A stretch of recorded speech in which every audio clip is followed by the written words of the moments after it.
Boa noite, igreja, a graça e a paz. Deus abençoe você onde quer que você esteja. Nós estamos começando mais esse culto, ainda que dessa forma diferente de fazer culto, você na sua casa e eu aqui, nós aqui na igreja, o pessoal do louvor e o pessoal que está nos ajudando a transmitir esse culto.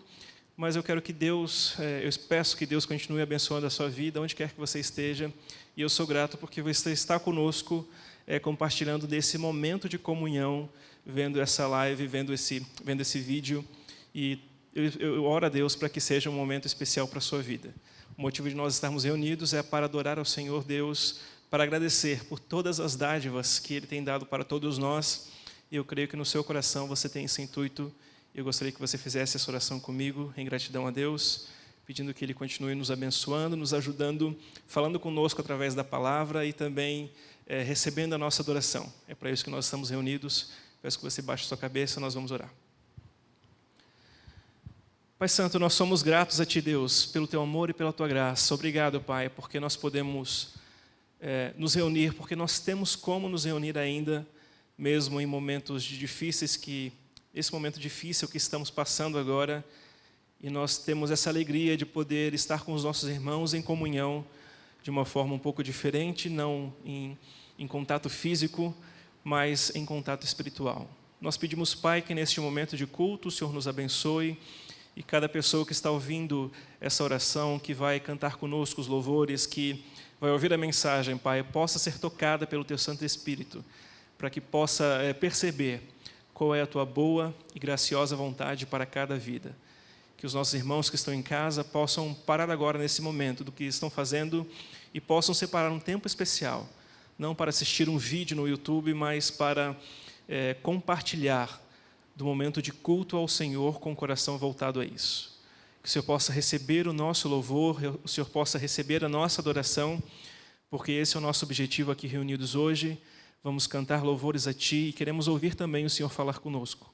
Nós precisamos da Tua mão e da Tua palavra ao nosso coração, nesse momento que estamos passando de pandemia, de dificuldades, onde cada pessoa está, talvez, já há algum tempo, sem sentir na pele o contato com os irmãos, com os amigos, mas nós cremos que mesmo em meio às dificuldades que estamos passando, em meio às pandemias da vida, a violência que a gente possa passar aqui nessa terra, seja qualquer coisa que nos aconteça, nós cremos que o Senhor está conosco, nos dirigindo em todas as coisas.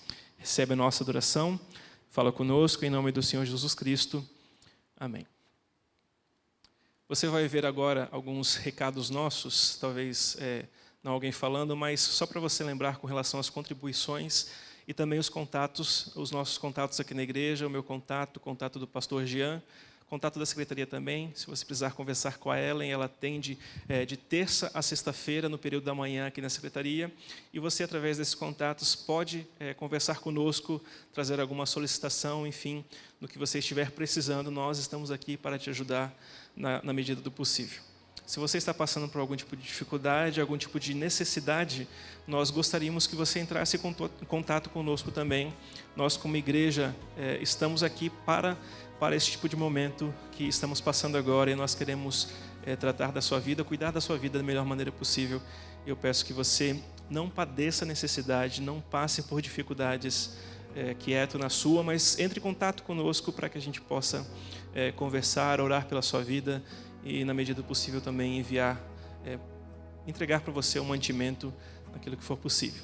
Deus abençoe você, fique com os nossos recados e logo mais a gente vai cantar músicas também de louvor ao Senhor.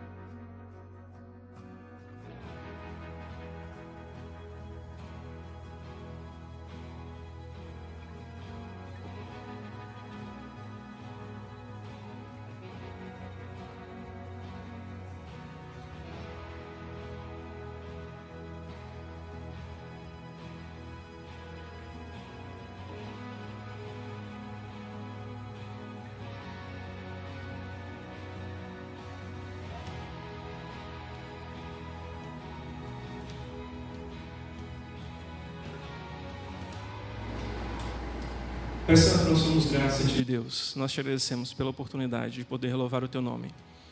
Obrigado, Pai, porque em todo momento, em todas as circunstâncias, a gente pode Te louvar, pode Te exaltar e podemos falar com a nossa boca cantar louvores a Ti com os nossos lábios, que expressam aquilo que sentimos em nosso coração. Que o Senhor possa nos ajudar, Pai Santo, e possa receber esse louvor na circunstância que estamos vivendo agora, no momento que estamos vivendo agora. Nós estamos reunidos, nós aqui na igreja, os irmãos em casa, com o intuito de Te louvar, e nós pedimos que o Senhor receba a nossa adoração, em nome do Senhor Jesus Cristo. Amém.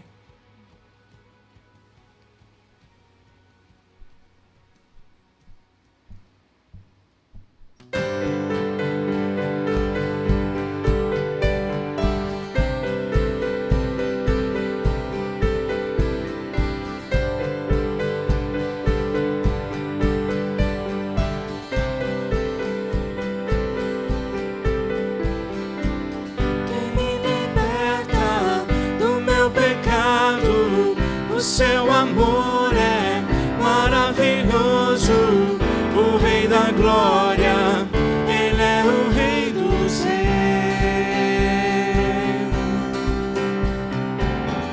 Abala a terra com sua voz, maravilhados o adoramos, o Rei da Glória, Ele é o Rei dos Reis. Maravilhosa graça, o verdadeiro amor tomou o meu lugar e suportou minha cruz. Ele entregou sua vida para que eu fosse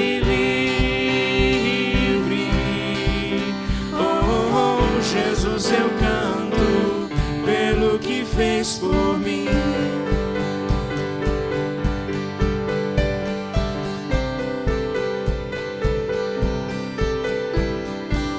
Quem transforma a minha vida e faz os órfãos filhos e filhas, o Rei da Glória, Ele é o Rei dos Reis.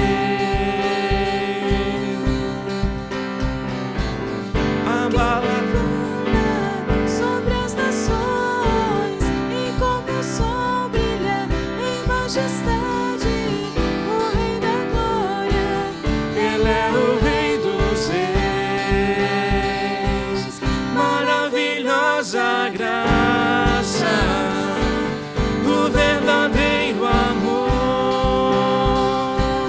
tomou o meu lugar e suportou minha cruz. Ele entregou sua vida para que eu fosse livre. Oh, Jesus, eu canto pelo que fez por mim. Digno é o Cordeiro de Deus, digno é o Cordeiro que a morte venceu. Digno é o Cordeiro de Deus, digno é o Cordeiro que a morte venceu. Digno é o Cordeiro de Deus, digno é o Cordeiro que a morte venceu. Digno é o Cordeiro de Deus, digno, digno, digno é. Maravilhosa graça, o verdadeiro amor tomou o meu lugar e suportou minha cruz. Ele entregou sua vida para que eu fosse livre. Oh, Jesus, eu canto pelo que fez por mim.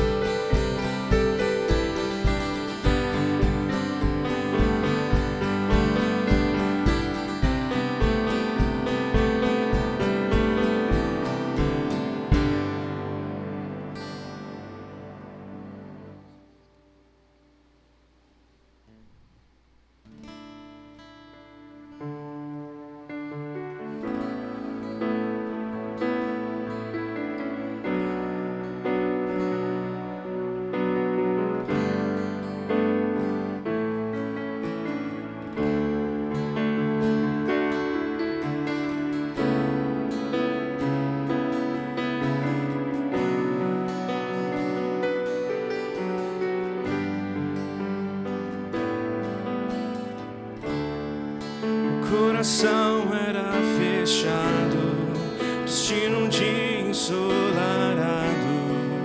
Quem eu era não era quem eu queria ser. O meu voar era parado, o meu sol era gelado. Quem eu era não era quem eu queria ser. Mas quando eu te chamei, deu em minha porta, eu abri.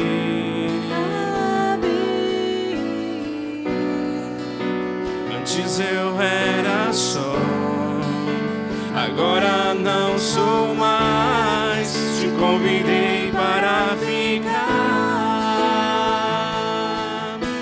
A casa é sua, Deus, pode entrar. Mude as coisas de lugar, mude as coisas de lugar. A casa é sua, Deus, pode entrar. Mude as coisas de lugar, mude as coisas de lugar.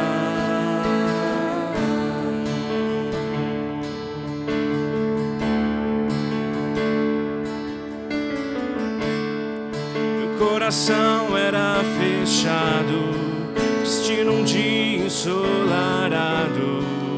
Quem eu era não era quem eu queria ser.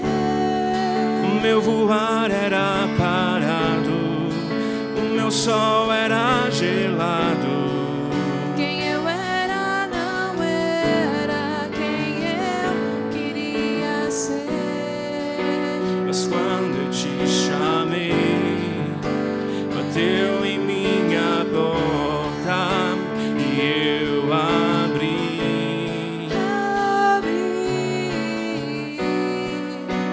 Antes eu era só, agora não sou mais. Te convidei para ficar.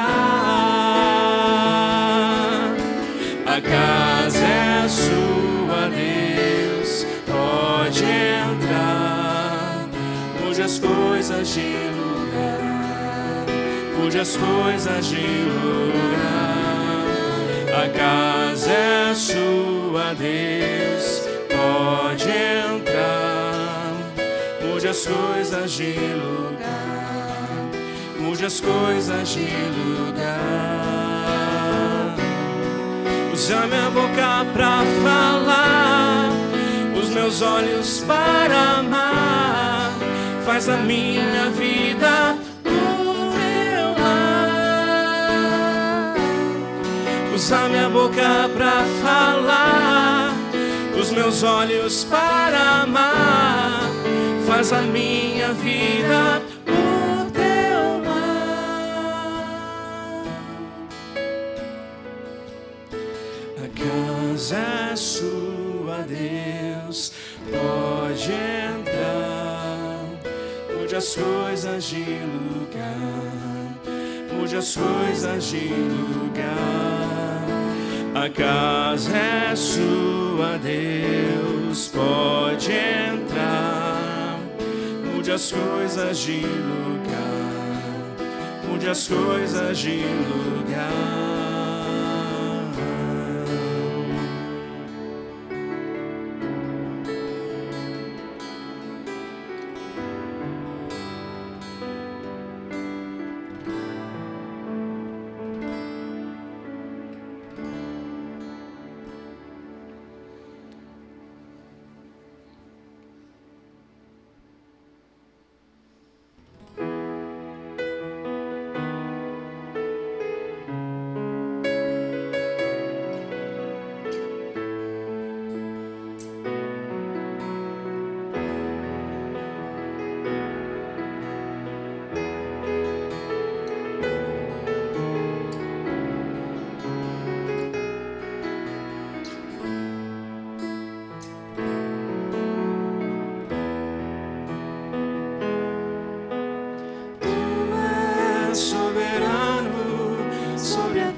os céus tu és Senhor absoluto. Tudo que existe acontece, tu sabes muito bem. Tu és tremendo. Tu és soberano sobre a terra, sobre os céus, tu és Senhor absoluto. Tudo que existe acontece, tu sabes muito bem. Tu és tremendo. E apesar dessa glória que tens, tu te importas comigo também. E esse amor tão grande eleva-me, amar-me a ti. Tu és tremendo.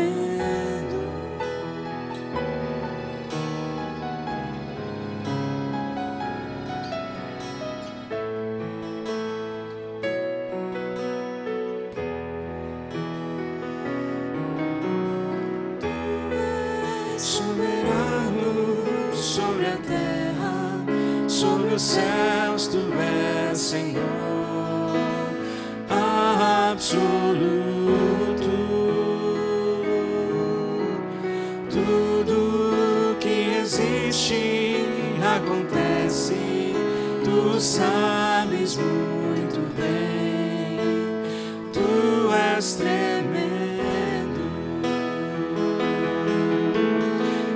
Apesar dessa glória que tens, tu te importas comigo também.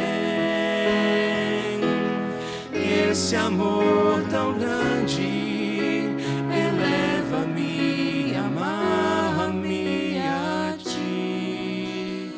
Tu és tremendo.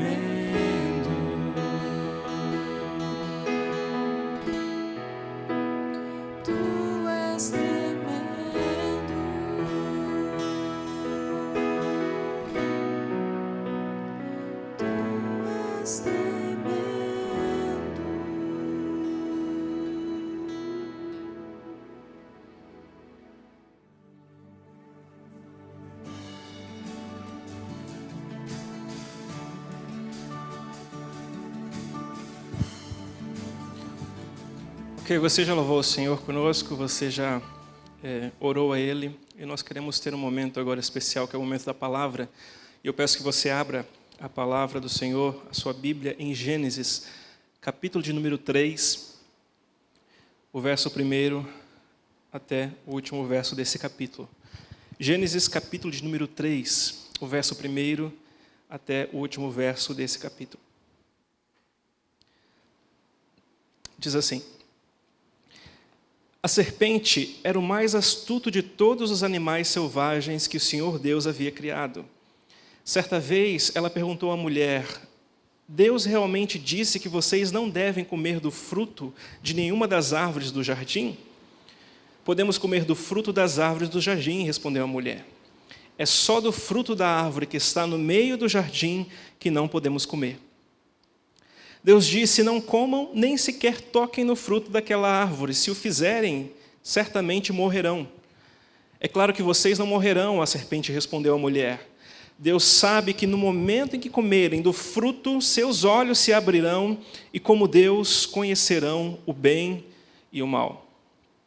A mulher viu que a árvore era linda e que seu fruto parecia delicioso e desejou a sabedoria que ela lhe daria. Assim tomou do fruto e o comeu. Depois deu ao seu marido que estava com ela e ele também comeu. Naquele momento, seus olhos se abriram e eles perceberam que estavam nus. Por isso, costuraram folhas de figueira umas às outras para se cobrirem. Quando soprava a brisa do entardecer, O homem e sua mulher ouviram o Senhor Deus caminhando pelo jardim e se esconderam dele entre as árvores. Então o Senhor Deus chamou o homem e perguntou: onde está você? Ele respondeu: ouvi que estavas andando pelo jardim e me escondi. Tive medo, pois estava nu. Quem lhe disse que você estava nu? Perguntou Deus. Você comeu do fruto da árvore que eu lhe ordenei que não comesse? O homem respondeu: foi a mulher que me deste, ela me ofereceu do fruto e eu comi. Então o Senhor Deus perguntou à mulher: o que foi que você fez? A serpente me enganou, respondeu a mulher. Foi por isso que comi do fruto. Então o Senhor Deus disse à serpente: uma vez que fez isso, maldita é você entre todos os animais domésticos e selvagens. Você se arrastará sobre o próprio ventre e rastejará no pó enquanto viver. Farei que haja inimizade entre você e a mulher e entre a sua descendência e a descendência dela. Ele lhe ferirá a cabeça e você lhe ferirá o calcanhar. A mulher, então, Deus disse: farei mais intensas as dores da tua gravidez, e com dor você dará à luz, seu desejo será para o seu marido, e ele a dominará.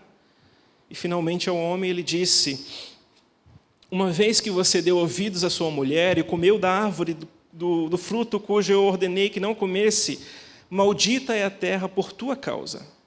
Por toda a vida terá muito trabalho para tirar da terra o seu sustento. Ela produzirá espinhos e ervas daninhas, mas você comerá de seus frutos e grãos. Com o suor do teu rosto você obterá alimento, até que volte à terra da qual foi formado, pois você foi feito do pó e ao pó voltará. Verso 20. O homem, Adão, deu à sua mulher o nome de Eva, pois ela seria a mãe de toda a humanidade. E o Senhor Deus fez roupas de peles de animais para Adão e sua mulher. Então o Senhor Deus disse: vejam, agora os seres humanos se tornaram semelhantes a nós, pois conhecem o bem e o mal. Se eles tomarem do fruto da árvore da vida e dele comerem, viverão para sempre. Para impedir que isso acontecesse, o Senhor Deus os expulsou do jardim do Éden, e Adão passou a cultivar a terra da qual tinha sido formado. Depois de expulsá-los, colocou querubins a leste do jardim do Éden e uma espada flamejante que se removia de um lado para o outro, a fim de guardar o caminho até a árvore da vida. Vamos orar. Pai, nós somos gratos a Ti pela oportunidade de poder olhar para a Tua palavra, poder meditar sobre ela e poder reconhecer aquilo que o Senhor quer para nós. Que o Senhor possa nos ajudar a entendê-la. E seja esse um momento do Senhor falando conosco, para a Tua honra e para a Tua glória, nós oramos. Amém. Então, meus amigos, você que está ouvindo essa transmissão, você está vendo esse vídeo, a primeira história que aparece, a primeira história no sentido de pessoa, de ser humano, que aparece na Bíblia, é a história da criação do homem e da mulher, nessa família que Deus criou, Adão e Eva. Você deve já ter ouvido falar dessa história, que é uma história muito interessante. Nós acabamos de ler uma parte dessa história, e é interessante pensar naquilo que foi feito por Deus quando criou o homem, quando criou Adão e Eva lá no Jardim do Éden. Não é esse lugar que a Bíblia traz como se fosse o paraíso, um lugar que Deus criou para colocar o homem e a sua esposa, e a Bíblia diz que no começo eles habitavam neste lugar. É interessante pensar que a criação de Deus, a maneira como Deus cria as coisas, não envolve a questão do mal. Deus não cria as coisas com malignidade. Ele não cria as pessoas, Ele não criou o ser humano com fagulha de mal no seu interior. Na verdade, se você perceber, no versículo 31 do capítulo 1, diz que quando Deus terminou de fazer todas as coisas, terminou de fazer a criação, terminou a sua criação, quando Ele olha para a sua criação, o que Ele percebe com relação a essa criação é que era uma coisa muito boa. Diz assim no versículo 31. Então Deus olhou para tudo o que havia feito e viu que era bom. Às vezes nós olhamos para a criação de Deus, olhamos para a nossa realidade, para a nossa família, e às vezes a gente tem dificuldade de enxergar coisas boas. Às vezes nós olhamos para tudo isso e nós pensamos, por causa das circunstâncias que nós vivemos, nós olhamos para algumas coisas que acontecem na nossa família e nós enxergamos coisas que não são coisas boas. Tem pessoas que têm dificuldade em enxergar uma coisa boa, por exemplo, no seu esposo, na sua esposa, nos seus filhos. Mas eu lembro você que toda a criação de Deus, ela envolve esse quesito. Tudo que Deus criou foi considerado por Ele mesmo como bom. Deus olhou para a sua criação e viu que era bom. O problema do mal, a dificuldade do mal, ela começa a partir do capítulo 3, quando entra um fator predominante na vida do ser humano, na vida dos seres humanos, na vida de Adão e Eva, que traz para a natureza do ser humano uma possibilidade de pecado. Quando o pecado é introduzido na vida da primeira família, não é a mensagem hoje é direcionada para as famílias, na primeira família que veio à existência, quando o pecado entra na primeira família, o mal entra na família, a possibilidade de mal. É interessante pensar que Deus criou todas as coisas e viu que era bom, mas assim que Ele coloca o homem no jardim do Éden com a sua esposa, e o plano de Deus era um plano bom para essas pessoas, o plano de Deus para Adão e para Eva era que se multiplicassem, e a gente percebe, por causa da maldição que vem sobre eles, que Deus nunca planejou que o homem, no seu trabalho, se afadigasse, Ele nunca planejou que a mulher tivesse dores extremas de parto, nunca planejou que houvesse essa necessidade de existir uma salvação, como de fato foi necessário depois que o ser humano pecou através de Adão e Eva. Às vezes a gente olha para essas duas pessoas, e eu já ouvi algumas pessoas falando sobre isso, de que se estivessem lá no paraíso nessa época, né, se fossem os primeiros seres, eles não pecariam, mas eu digo para você, pense na sua vida, você já cometeu algum tipo de pecado? É claro que a nossa natureza é uma natureza diferente da natureza de Adão e Eva, é uma natureza um pouco levada pelo fruto do pecado, não é uma natureza pecaminosa, mas eu creio que todos cairiam nesse mesmo erro. Mas é interessante pensar nessa história, na história dessa família, que Deus planejou que fosse uma história bonita, que Deus planejou que fosse uma história boa. Não é, se você perceber no capítulo 2 em diante, a maneira como Deus cria as coisas, como Deus cria o jardim do Éden, Ele criou tudo para o homem. Deus não precisava de nada dessa criação que Ele criou. Ele cria tudo para o homem, coloca o homem no meio do jardim do Éden, traz os animais para que pudessem serem nomeados pelo homem, e diz para o homem, você vai comer de tudo quanto é fruto que for produzido aqui no jardim. E Deus coloca um limite no homem e diz, somente dessa árvore que está no meio do jardim você não vai comer, mas todo fruto que for produzido no jardim, você pode comer. Isso fala de como Deus é bom no sentido de suprir as necessidades do homem.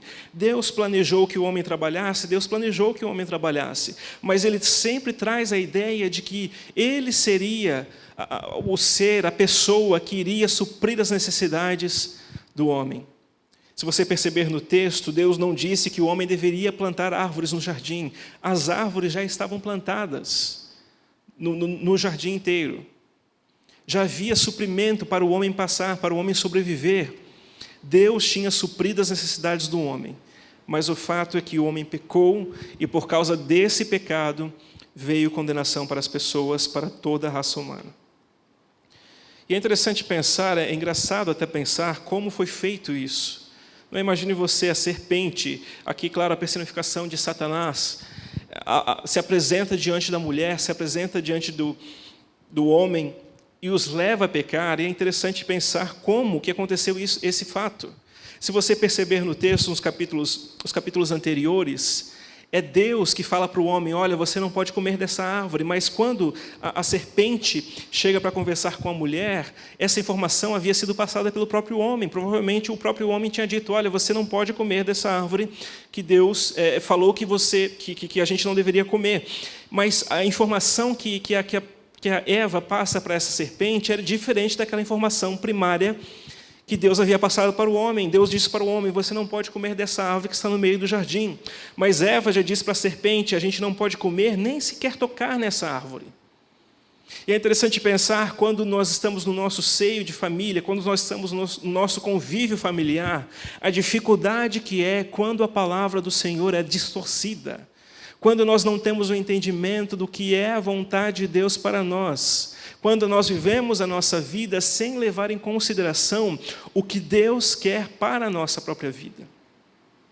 Existem muitas pessoas que vivem a sua vida, fazem as escolhas para a sua família, no seu convívio familiar diário, sem sequer perguntar para Deus: Deus, o que o Senhor quer para a minha vida? O que o Senhor quer para mim? Se você perceber aqui, os papéis estavam invertidos. Deus deu a palavra, deu o mandamento, não é? Deu a obrigação para o homem, disse: não coma dessa árvore. O homem era responsável por transmitir esse ensinamento para a sua esposa, mas ao que tudo indica, ele transmitiu um ensinamento errado e fez muito pior do que isso, porque se você perceber, logo depois que a serpente convence Eva de que não haveria problema se eles comessem do fruto dessa árvore, você percebe no capítulo 3, o verso 5, que diz assim: Deus sabe que no momento em que comerem do fruto, seus olhos se abrirão e, como Deus, conhecerão o bem e o mal. Ou seja, você não vai mais precisar de Deus, você vai ser igual a Deus. Você não precisa mais perguntar para Ele qual que é a vontade dEle para a sua vida, você não precisa mais dobrar os seus joelhos e se preocupar que exista um Deus que tem um plano para você. Você vai ser igual a Deus, você pode se guiar pelos seus próprios desejos, pela sua própria vontade. E no versículo 6, ela diz assim, o texto diz assim: a mulher viu que a árvore era linda, em outras versões diz, era formosa, e que seu fruto parecia delicioso, e desejou a sabedoria que ele lhe daria.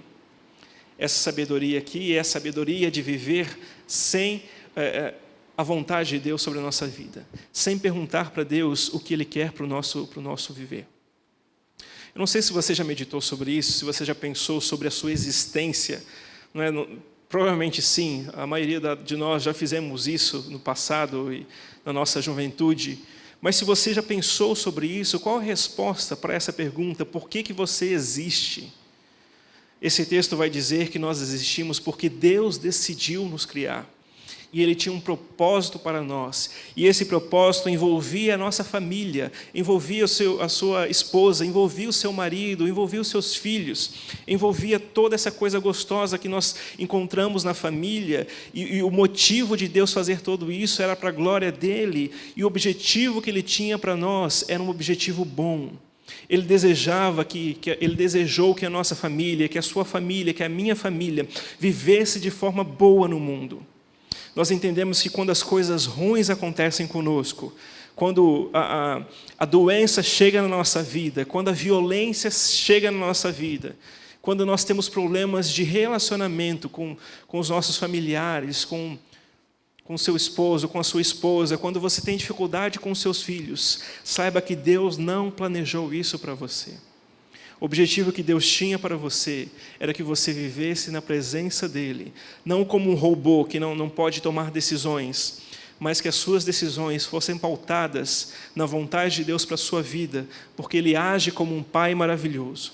Se você ler um pouquinho para frente, na genealogia, você vai ver que Deus é transmitido, não é, as descendências através de Adão e os seus filhos, né, Sete e depois os outros filhos. Se você perceber no texto de Lucas, na genealogia de Jesus que está no texto de Lucas, no Evangelho de Lucas, é uma genealogia ao contrário. Ela começa em Jesus e vai subindo, né, nos seus antepassados até chegar em Adão, e diz lá no texto que Adão era considerado filho de Deus. Deus criou Adão, Deus era o pai de Adão. Então esse contexto aqui de Gênesis capítulo 3 é um contexto de uma família que foi criada por Deus, que foi abençoada por Deus com bênçãos materiais, no sentido de suprindo as suas necessidades, que foi pensada para ser uma coisa boa, e por causa do pecado se transformou numa coisa ruim.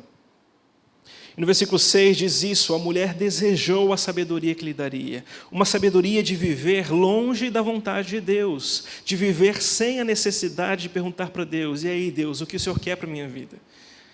Eu não sei como você tem vivido, mas eu creio que nós temos dificuldade nisso. Eu demorei muito tempo para entender que eu precisava dobrar os meus joelhos e falar com o Senhor, perguntando qual que era o destino que Ele queria que eu desse, o caminho que Ele queria que eu caminhasse com a minha família. Deus, Ele é um Pai que se importa tanto com você, que entregou o seu filho, o seu filho unigênito, para que morresse na cruz por você.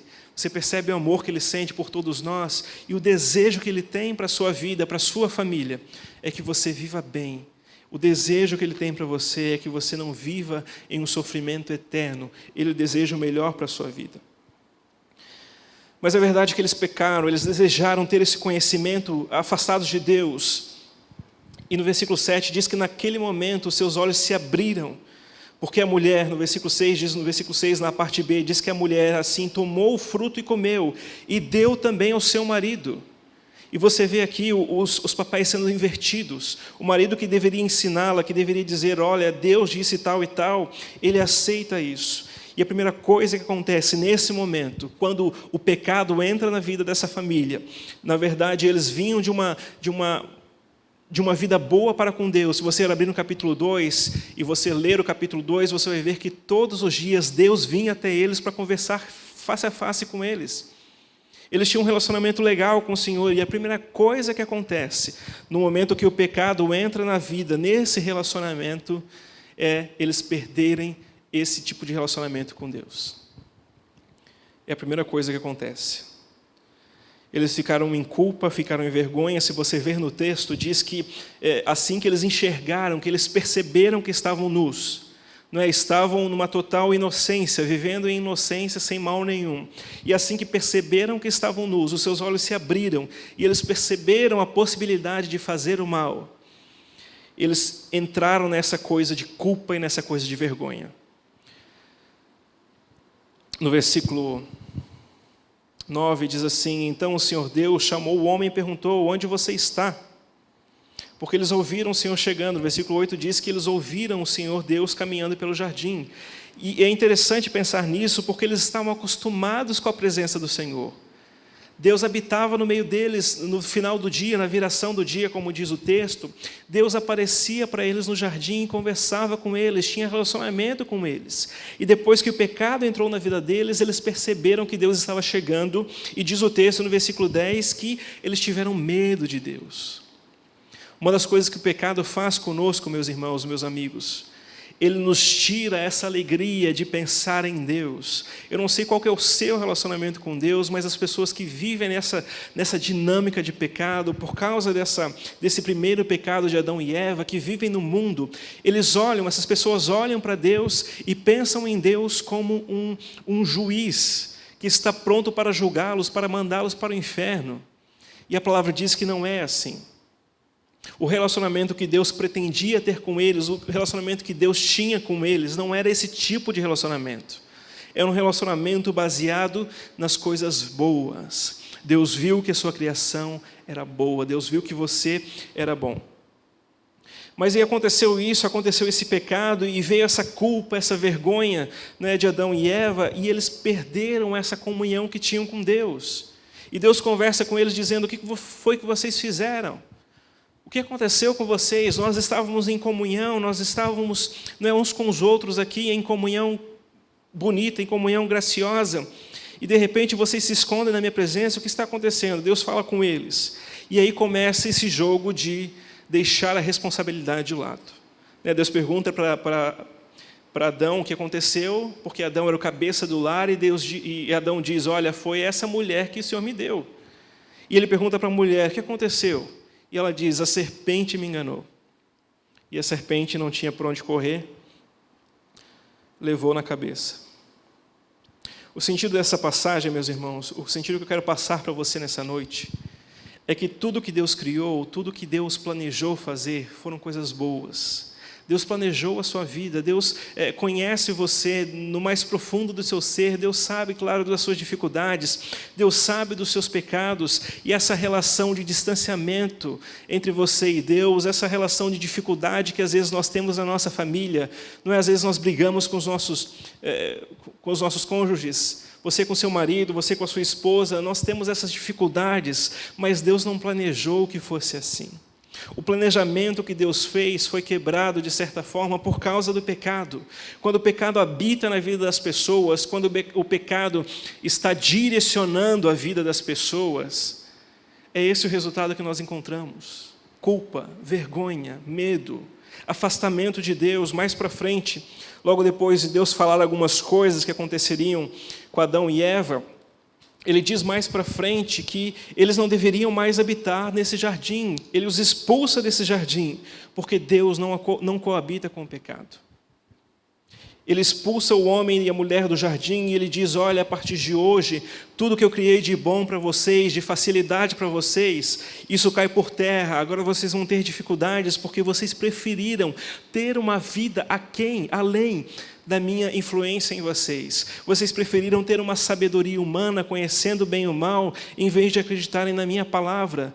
E claro que Deus foi justo nessas coisas. Deus fez isso porque Ele é um Deus justo, Ele não tolera o pecado.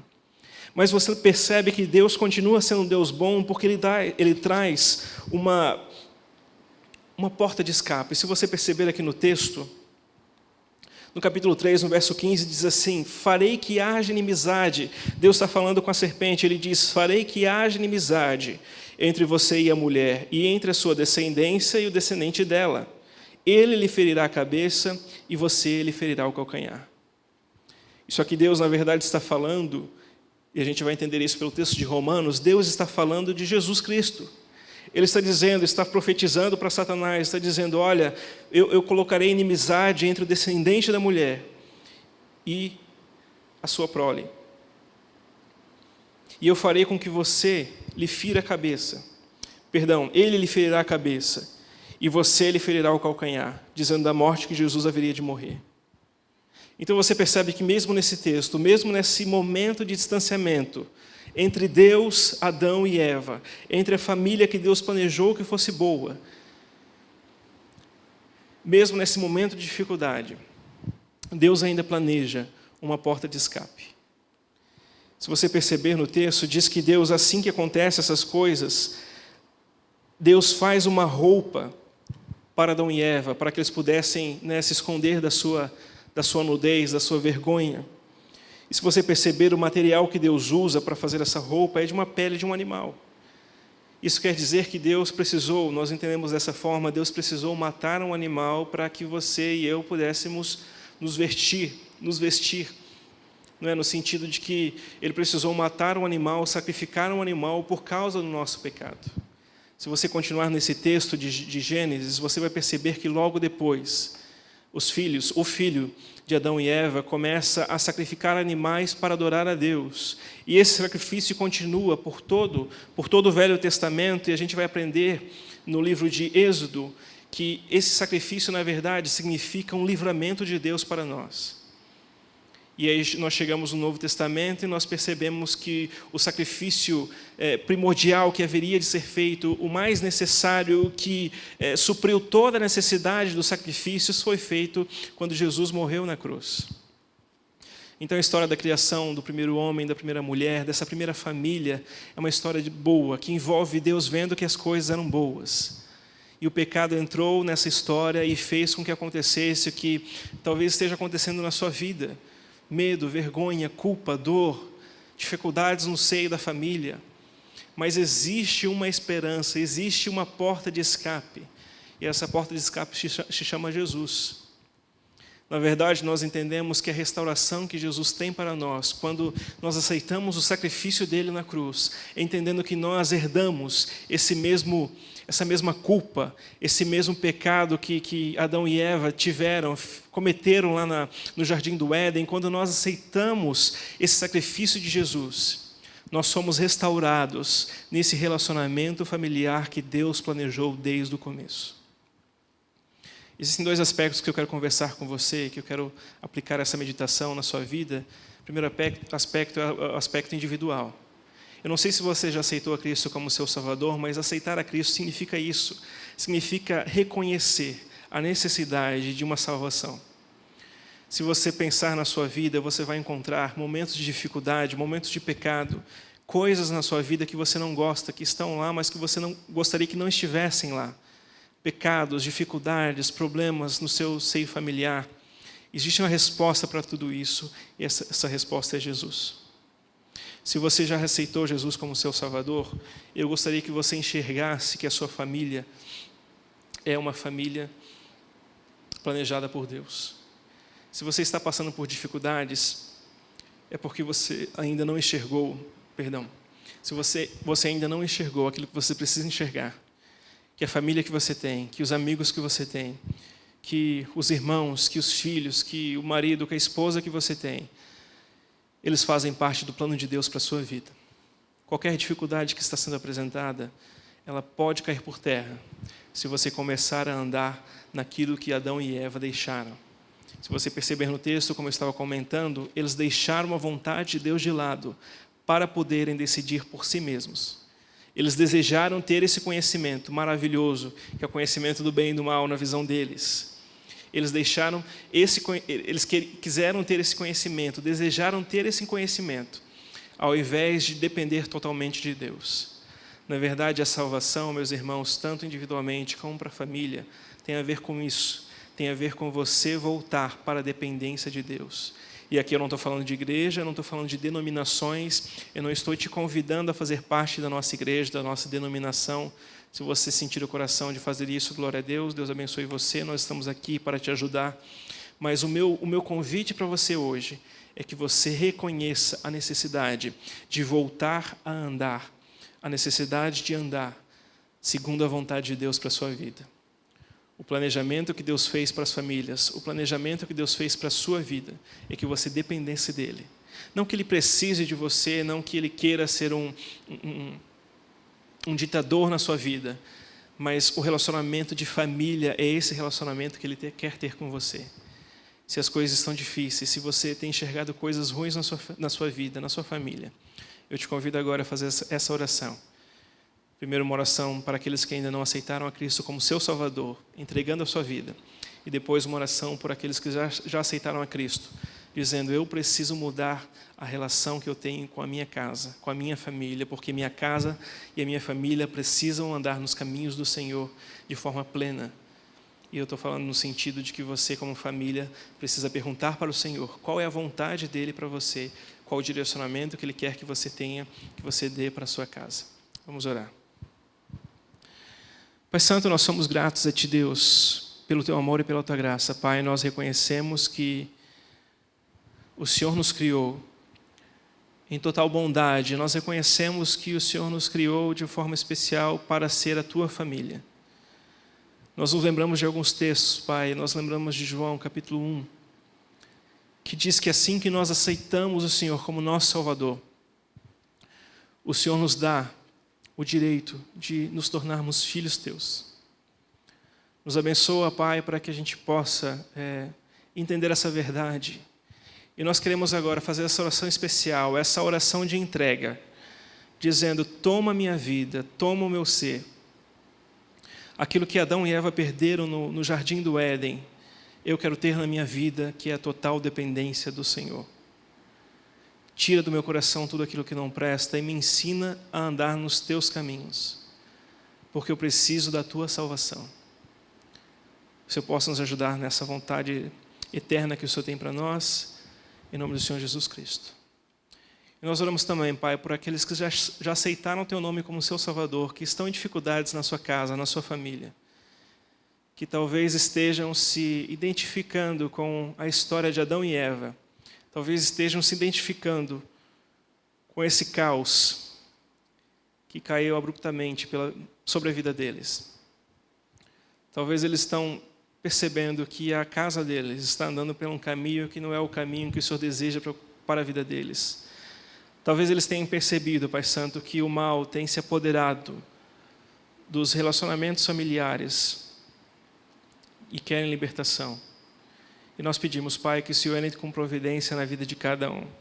Nós sabemos que o Senhor tem poder para fazer isso, nós sabemos que o Senhor tem autoridade para fazer isso, e essas pessoas estão desejosas de mudar de vida, Pai Santo.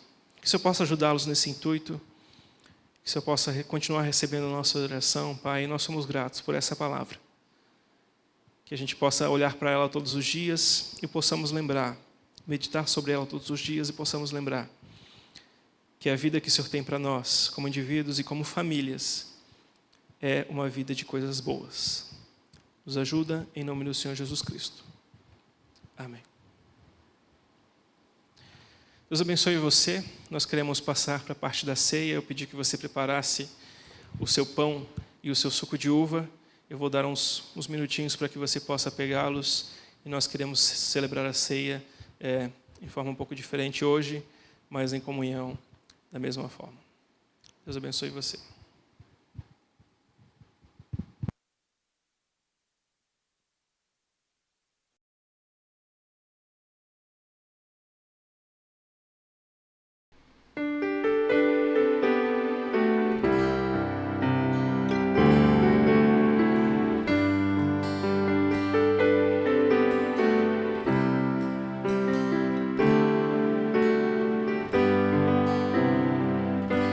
Bem mais que as forças, poder e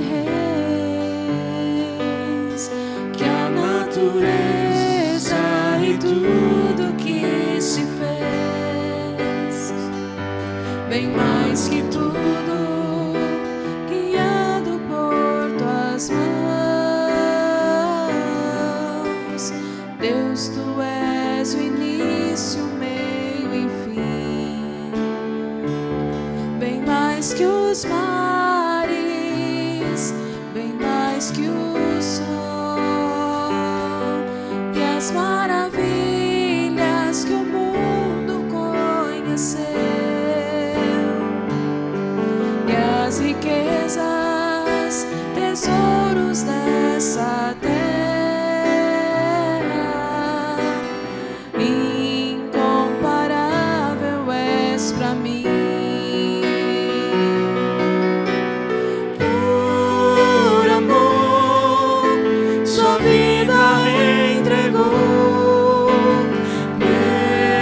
Senhor, humilhado foi como a flor machucada no jardim, morreu por mim, pensou em mim, me amou.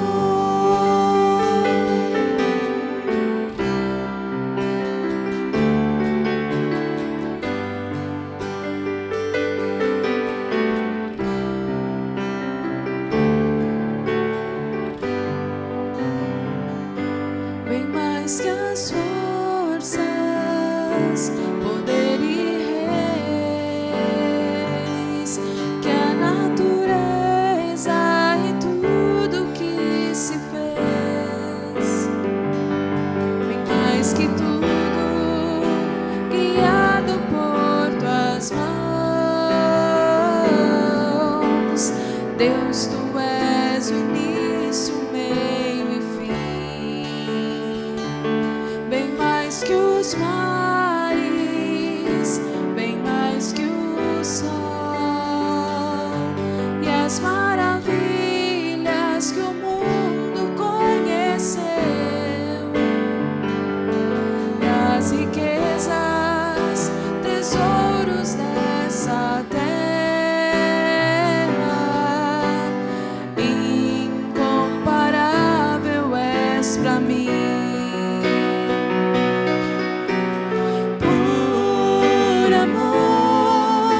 Sua vida entregou, meu Senhor, humilhado foi como a flor machucada no jardim, morreu por mim, pensou em mim.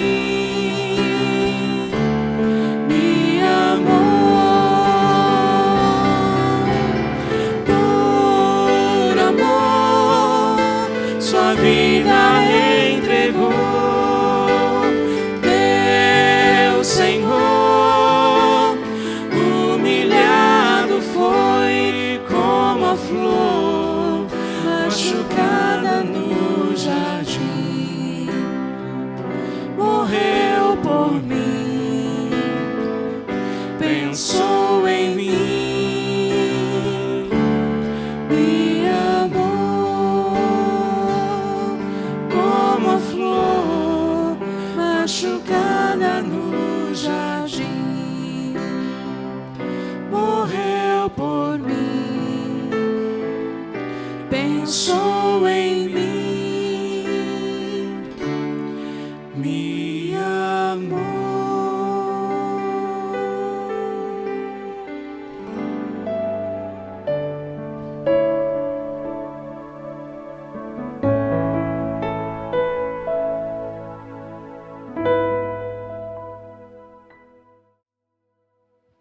Nós queremos tomar parte na ceia agora e você já deve ter preparado os elementos. E eu gostaria de ler um texto, o texto tradicional que geralmente nós lemos nesses momentos. Texto de 1 Coríntios, capítulo 11. Diz assim: pois eu lhes transmiti aquilo que recebi do Senhor na noite em que o Senhor Jesus foi traído. Ele tomou o pão, agradeceu a Deus, partiu e disse: este é o meu pão que é entregue por vocês. Façam isso em memória de mim. Da mesma forma, depois da ceia, tomou o cálice e disse: este cálice é a nova aliança confirmada com o meu sangue. Façam isso em memória de mim sempre que o beberem. Porque cada vez que vocês comem desse pão e bebem desse cálice, anunciam a morte do Senhor até que Ele venha. Assim, quem come do pão ou bebe do cálice do Senhor indignamente é culpado de pecar contra o corpo e o sangue do Senhor.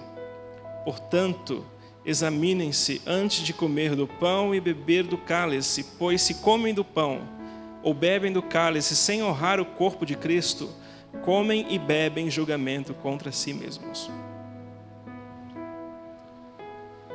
Nós queremos apresentar os elementos, mas uma breve reflexão sobre isso que nós lemos. A ceia do Senhor é, na verdade, uma ilustração, uma lembrança, anunciando aquilo que Deus fez por nós, anunciando a morte do Senhor Jesus Cristo na cruz. Quando nós fazemos parte, nós participamos da ceia, nós não estamos fazendo nenhum tipo de ritual e nós não cremos que os elementos mudam na nossa boca, nós cremos que isso, na verdade, é simplesmente uma ilustração. É algo que a gente faz para lembrar daquilo que Cristo fez por nós na cruz. Se você aceitou a Cristo como seu Salvador, se você reconhece a Ele como seu Salvador, e se você desejar fazer parte dessa ceia, você pode fazer parte dessa ceia, mas eu peço que você examine a sua vida. Você já entendeu de fato isso? Você já entendeu que a ceia significa isso? Significa que Jesus morreu na cruz por você? Se você crê de fato que o sacrifício de Jesus na cruz é verídico e que é necessário porque você pecou e você precisa do sacrifício dele na cruz, nós não estamos sacrificando novamente Jesus, mas estamos relembrando isso. E se você crê dessa forma, você pode fazer parte da ceia conosco. Gostaria de apresentar os elementos e eu peço que você separe aí na sua casa o pão e o suco de uva.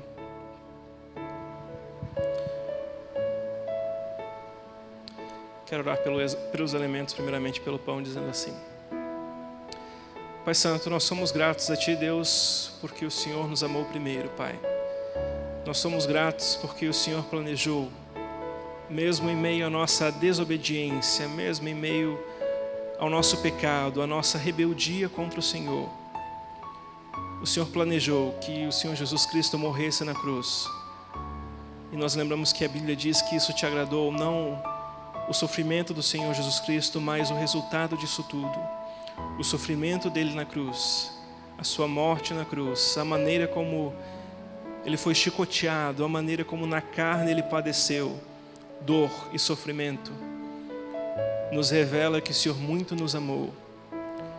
Foi porque ele sofreu na cruz que nós podemos ter certeza de que nós temos a vida eterna, Pai Santo. Nós queremos fazer parte agora da ceia, tomando o pão, nos lembrando que isso simboliza o corpo do Senhor Jesus Cristo que foi pregado naquela cruz. Nós somos gratos porque nós podemos fazer parte dessa ceia, nos lembrando disso, e somos gratos porque lembramos também que o corpo dele não permaneceu na cruz, mas ressuscitou e hoje vivo está. Obrigado por esse alimento que vamos comer. Em nome do Senhor Jesus Cristo nós oramos agradecidos. Amém. Você pode fazer parte da ceia tomando do pão.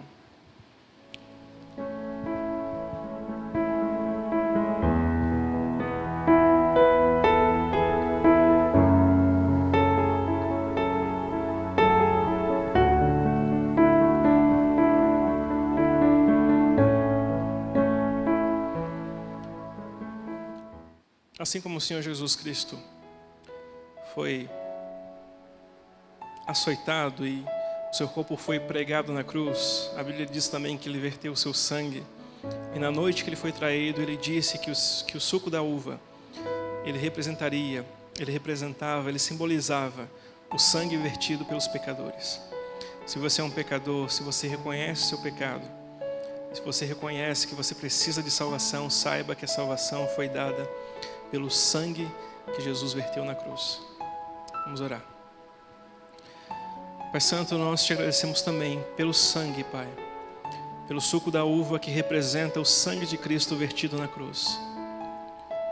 Por mais que nós tentemos, Pai Santo, a gente não consegue imaginar quão profunda foi a agonia do Senhor Jesus Cristo quando o seu sangue se esvaía pelas suas feridas.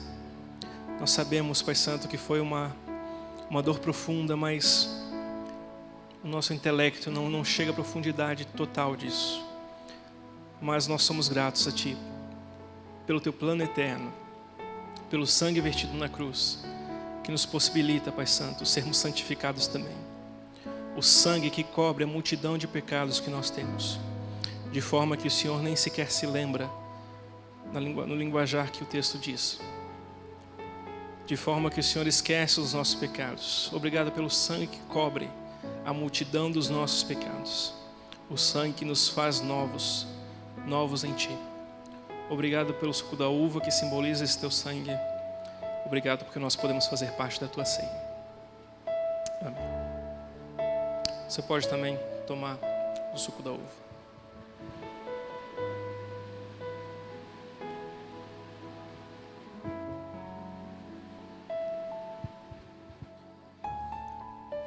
Nós somos gratos a Ti, Deus, pela oportunidade que o Senhor nos dá de lembrar, cada vez que nós tomamos parte da Tua ceia, lembrar que o Senhor Jesus Cristo morreu por todos nós, pagou o preço pelo nosso pecado, levou sobre si as nossas iniquidades, levou sobre si as nossas maldições, sofreu tanto em amor a nós. Isso nos garante a salvação, isso nos garante a nossa redenção, isso nos garante a nossa justificação. É por causa que Ele morreu na cruz que nós somos regenerados. É porque Ele morreu na cruz que nós podemos voltar a ser família do Senhor. É porque Ele morreu na cruz que o paraíso, que o jardim do Éden, no sentido de paraíso, nos aguarda para ser a nossa próxima morada. Nós somos gratos porque o véu do templo se rasgou e nós temos livre acesso ao Senhor. Não existe mais querubins, não existe mais uma espada flamejante que nos impede de acessar a Tua presença. Nós podemos chegar a hora que nós quisermos. E isso é tão bom, Pai Santo. Nos ajuda para que nós possamos continuar vivendo nessa verdade até que o simbolismo da ceia não precise ser mais efetuado, porque estaremos com o Senhor na glória, ceando pela eternidade na presença do Senhor Deus, de Jesus Cristo e do Santo Espírito. Esse é o nosso desejo, essa é a nossa vontade. Nos ajuda para que possamos permanecer firmes nesse intuito. Em nome do Senhor Jesus Cristo nós oramos. Amém. Amém. Nós estamos chegando ao final dessa celebração. Eu te agradeço porque você permaneceu conosco. E o nosso intuito, a nossa vontade é que você, nesse momento de pandemia, mesmo tendo que ficar em casa, distanciamento social, alguns em quarentena, que você continue crescendo na sua fé, continue crescendo em maturidade para com o Senhor Deus, continue crescendo no seu conhecimento da palavra, e nós queremos fazer isso. Então, por favor, acompanhe os nossos cultos conosco, as células às quartas-feiras. Nós estamos no domingo pela manhã fazendo a nossa EBD também. Você vai crescer muito ouvindo a palavra do Senhor no domingo de manhã, mas permaneça conosco, não fique gastando seu tempo com coisas que não alimentam sua alma, que não alimentam seu espírito. Que Deus possa te abençoar nessa sua vontade, na vontade dEle, possa te guardar de todo mal durante essa semana, e se Deus quiser, daqui a um tempo vamos estar juntos fisicamente, louvando ao Senhor, podendo abraçar uns aos outros, podendo encostar pelo menos a mão, mas que Deus te abençoe enquanto isso não é possível. Ok? Vá em paz, ou fique em paz na sua casa. Tenha uma boa semana.